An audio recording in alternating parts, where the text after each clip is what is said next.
세계 정치, 경제, 군사, 문화를 모두 이끌고 있는 나라, 바로 미국이죠.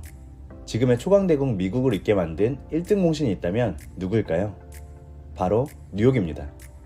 뉴욕의 GNP, 즉 메트로폴리탄 지역 내 총 생산 지표는 약 1조 9천억 달러에 달하며 이는 세계에서 가장 생산성이 높은 9개 국가에 이어 10위 수준을 자랑하고 캐나다와 거의 비슷한 규모입니다.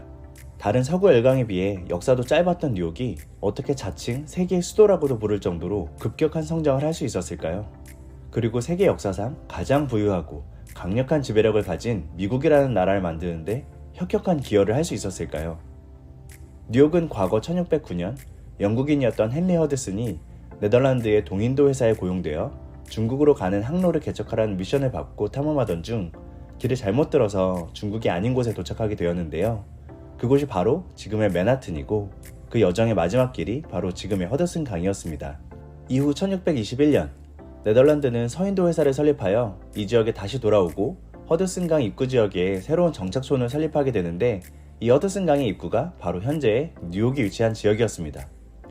해당 지역에 이미 거주하고 있던 원주민들에게는 현재 가치로 약 24달러 수준에 불과한 손도끼, 옷, 구슬 등의 물품을 주고 맨하튼 땅을 통째로 사버린 일화가 아주 유명합니다. 네덜란드는 이후 이곳을 뉴 암스테르담이라고 명명하고 본토의 화려한 건축 양식을 따라 도시를 건설하기 시작했습니다. 그렇게 뉴 암스테르담은 가죽 거래를 중심으로 당시 세계 무역의 중심으로 성장하게 됩니다. 그런데 너무 화려하고 풍요롭게 꾸며놓은 탓에 영국인, 해적, 원주민들에게 지속적인 약탈의 대상이 됩니다. 보다 못한 정부는 이를 막기 위해 나무로 된 방벽을 쌓기 시작하였는데 이것이 바로 현재의 월스트리트의 역사적 기원이 되었습니다. 이후 1664년 당시 해상 패권을 두고 경쟁하던 네덜란드와 영국이 영란전쟁을 벌이는 가운데 전쟁에 승리한 영국이 네덜란드가 점유하고 있던 뉴 암스테르담 지역을 차지하게 되고 영국왕 제임스 2세 요크공의 이름을 따서 기존의 지역명인 뉴 암스테르담에서 암스테르담을 삭제하고 요크를 붙이면서 뉴욕으로 명명되었습니다. 이후 18세기에는 미국 혁명군이 영국군을 물리치고 독립을 선포하게 되었고 지금의 독립기념일로 여겨지고 있습니다. 19세기부터는 뉴욕 자체만으로도 제국에 버금가는 파워가 있다는 의미에서 엠파이어 시티라고도 불리게 되었습니다. 그런데 여기서 궁금해지는 것은 네덜란드, 영국 등 강대국들이 왜 다른 곳도 아니고 뉴욕을 가지지 못해서 안달이었을까 하는 부분입니다. 그것은 바로 뉴욕이 가진 엄청난 지리적 강점 때문입니다. 대체로 한 도시가 세계적인 영향력을 가지게 되는 방식이 두 가지가 있는데 하나는 다른 도시들에 비해 압도적인 농업 생산량을 가지는 것입니다. 식량 생산을 바탕으로 인구가 늘고 군사력이 강해지면서 해당 지역을 중심으로 영토 범위가 확장되며 수도로서 기능하게 되는 것이죠. 두 번째는 바로 허브로서 기능하는 것입니다. 경제든 정치든 교통이든 무엇이든 주요한 요소를 바탕으로 전 세계적인 허브가 된다면 그 지역은 세계적인 영향력을 가질 수 있게 됩니다. 싱가포르나 홍콩이 대표적인 예라고 할 수 있습니다. 뉴욕은 바로 후자였습니다. 뉴욕은 무역을 하기에 최적의 조건을 갖춘 지리적 이점을 가지고 있었습니다. 무역의 최적의 조건이라 함은 거대한 무역함들이 빠르고 안전하게 오고 갈 수 있어야 하고 그렇게 도착한 물류들이 내륙 지역으로 쉽게 이동할 수 있어야 하는 것을 의미하는데요.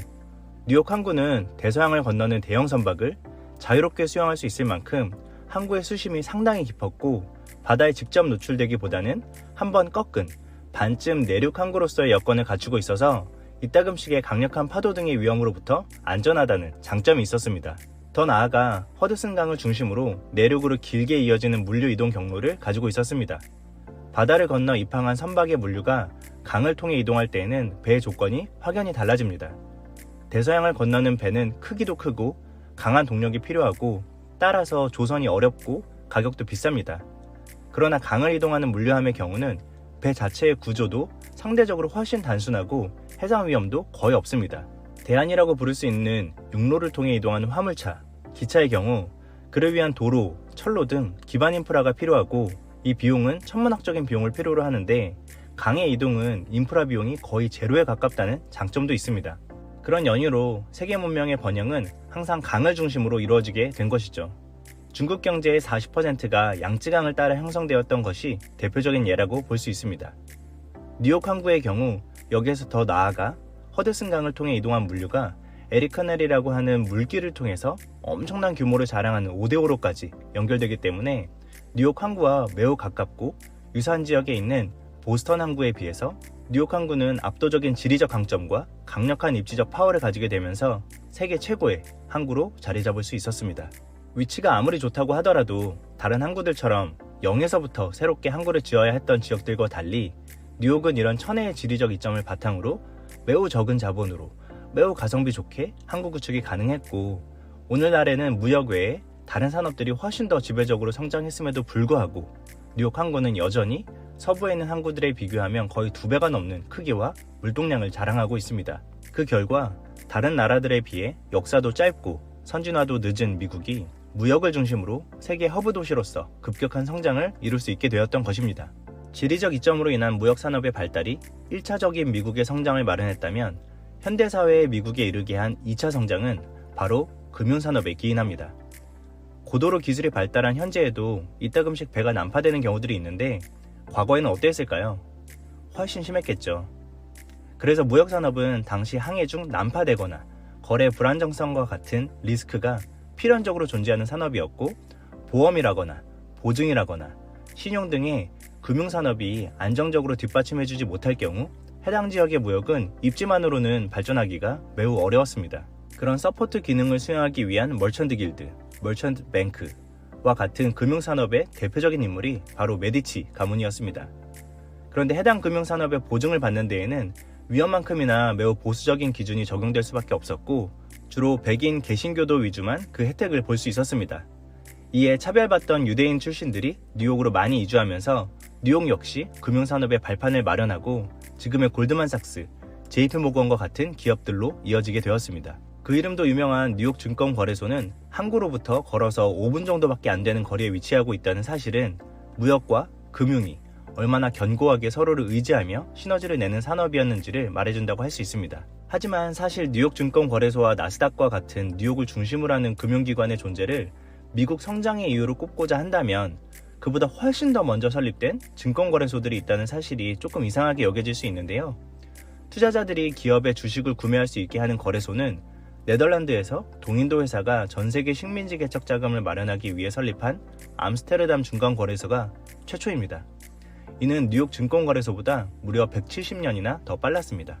그러나 미국은 세계 군사, 정치에 있어서는 상대적으로 아직 열악했으나 세계 무역의 중심지로서의 기능은 이미 매우 탁월히 수행하고 있었으며, 기존 금융산업 기득권의 장벽을 넘고자 시작된 뉴욕의 금융산업은 그 배경에 따라 빠르고 자유롭게 성장할 수 있었고, 그러한 무역과 금융의 환경 덕분에 많은 기업들이 성장하기 위한 자금을 마련하는 데 있어 매우 좋은 창구가 되어줄 수 있었습니다. 동시에 뉴욕의 무역 경제를 중심으로 인구와 사업들이 집중되고 자체적으로도 많은 수요와 공급의 자본이 돌았고, 탄탄한 수요층을 바탕으로 기업들의 공격적인 성장을 견인할 수 있었습니다.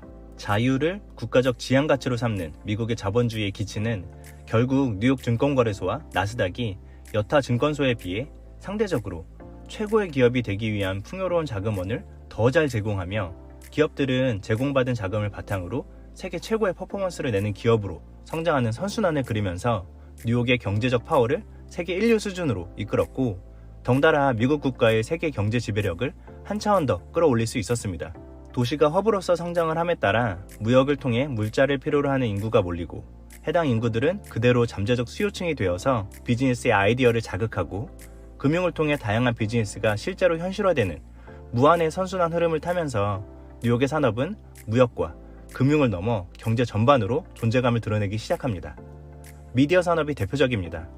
뉴욕타임즈라거나 브로드웨이 같은 미디어, 엔터테인먼트 산업에서도 뉴욕은 세계 최고의 수준으로 발돋움했고, 실리콘밸리만큼이라고까지는 말하기 어렵지만 그래도 실리콘밸리에 본사를 두고 있는 기업들조차도 뉴욕을 제2 거점으로 삼는 등 기술산업 역시 뉴욕이 미국 내 거대한 축으로 역할을 하고 있습니다. 심지어 뉴욕의 업스테이트 지역은 제조업으로서도 굉장히 발달을 이룰 수 있었는데요. 많은 사람들이 뉴욕을 금융도시, 미디어, 엔터 등 문화도시로 인식하는 경우가 많은데, 미국을 횡으로 가로지르는 러스트벨트에 뉴욕이 포함되어 있다는 사실을 간과하면 안 됩니다. 지금은 세계화의 흐름 속에서 미국 제조업의 중심 역할을 하던 러스트벨트는 남부의 썬벨트로 많이 대체되긴 했지만 여전히 러스트벨트 지역들에는 제조업의 근간이 남아 있습니다. 여러 산업들이 한 지역 내에서 동반 성장을 함에 따라 집적 효과를 통해 서로의 성장의 가속도는 계속해서 커지며 지역 전체가 성장하고 더 나아가 미국의 국가적인 성장 흐름을 만들어내게 된 것입니다. 그것이 바로 뉴욕의 성장이고 미국을 성장시킨 배경이라고 할 수 있겠습니다. 유엔이 괜히 세계의 본부를 뉴욕에 위치시킨 게 아닙니다. 뉴욕을 주 단위로만 본다면 신흥강자인 캘리포니아나 텍사스에 최근 왕자를 내어주긴 했지만 뉴저지 등 인접 지역들까지 일부 아우르는 조금 더 넓고 광범위한 메트로 도시로서의 기준에 따르면 뉴욕은 총 경제 생산액이 1조 9천억 원에 달하며 이는 미국에서 가장 크고 도쿄에 이어 세계에서 두 번째로 높은 수치를 자랑합니다. 또한 뉴욕은 지난 10년간 매년 평균 4%에 조금 못 미치는 성장률을 기록했는데요. 이는 성장이 둔화된 선진국의 경제 성장 추이를 고려해 보았을 때 매우 인상적인 수치라고 볼 수 있습니다. 단돈 24달러에 거래된 지역이 이렇게 미국 역사에 중요한 역할을 할 것이라는 점을 그 당시에 과연 알 수 있었을까요? 찬란한 과거만큼 앞으로도 뉴욕은 계속해서 미래의 미국에도 가장 중요한 도시로 기능할 수 있을까요? 오늘 준비한 이야기는 여기까지입니다. 영상이 유익하셨다면 구독과 좋아요를 부탁드립니다. 감사합니다.